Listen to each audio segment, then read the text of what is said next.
Бүгін мен сілерге берекет сауда орайындағы осы Асенто мебеліне обзор істеймін.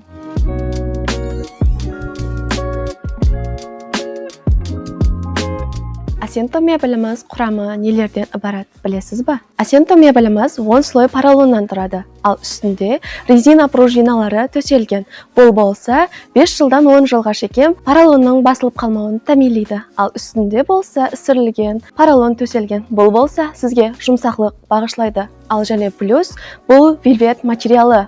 Бұл материалда сіздің теріңіз үшін отырғаныңызда қолайлық бағышлайтын жұмсақлықты береді. Хамде бұның жақларына келетін болсақ, қоз ағашынан істелген.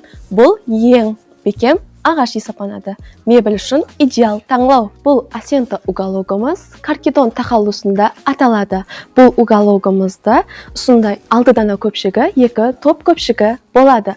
Бұны ұсындай ақ реңінде, бежевый реңінде, һәм сері реңінде тапсаңыз болады. Ал бағасы қызық болатұғын болса, комментариямызға плюс қалдырың.